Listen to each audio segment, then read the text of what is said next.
Wow, how hard's it been trying to make head and tail of the European form of horses not previously seen in Australia prior to tomorrow's Melbourne Cup. There is of course some outstanding anomalies in folklore as you look at the form. For example, Godolphin never having won the race.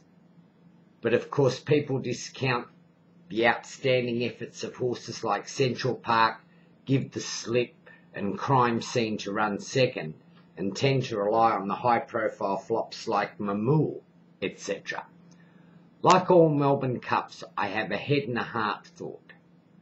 Yes, I would dearly love to see Ethiopia win the race for East McLeod and trainer Pat Carey.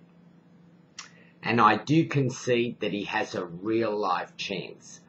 I consider him a far better local chance than My Lucky Day, contrary to the view of most local pundits. In reality, I give My Lucky Day none. This Melbourne Cup reeks of class with a capital C. No one needs me to go into the form of Dunedin and Americain. They are world-class horses who have demonstrated in their performances here in Australia, let alone anywhere else on the world stage, that they are just outstanding racehorses.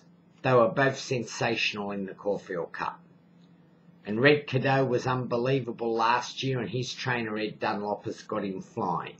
And that's been demonstrated by his form in Europe this season since his second in last year's Cup when he was beaten by a pimple by Dunedin. And he meets Dunedin 2.5 kilos better this year. Mount Athos is an outstanding galloper, and don't worry about Ryan Moore. He is a world-class rider that can get off a plane and ride winners anywhere, as this weekend's Breeders' Cup meeting in California showed. Fiorenti is a quality racehorse, and despite the fact that he's having his first start for Gay Waterhouse, his European form cannot be dismissed. The old sneaky Dermot Weld's back in town with Galileo's Choice. He's won the race twice already. Media Puzzle, Vintage Crop, and I'm sure Vintage Crop should have won the race twice, but that's another issue. Luca Kamani has been so consistent with his horses in the race, Purple Moon, Bower, etc. So they've all given Luca great runs in the race, so he knows exactly what it takes to win this event. So what do I think? I actually like Cavalryman at $51. In 2009, this horse finished third in an arc to See the Stars and Yumzane. And I can tell you, nothing in tomorrow's field would see which way See the Stars went, whether it been in an arc or in a maiden at the Curragh.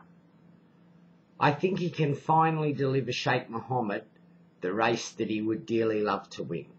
Am I worried about Frankie Dettori? Absolutely not. Frankie's one of the greatest riders in the world, and his record speaks for that. I've had the great pleasure of seeing Frankie ride in Europe, and I know exactly what he is. A freak horseman and a jockey without peer in racing today. I've watched Cavalryman run in the UK, and his turn of foot may be a problem, but gee, he's well in the race with 54 kilos. I am sure no other rival in this race would see which way See the Stars went. Dangers, now it gets tough. I think Ethiopia has the potential to be a sensational racehorse. Mount Athos's form in Europe is sensational. Dunedin and Americain are great stayers. Quest for Peace was good in the Caulfield Cup, and Red Cadeau is a great stayer. But you can't tip them all.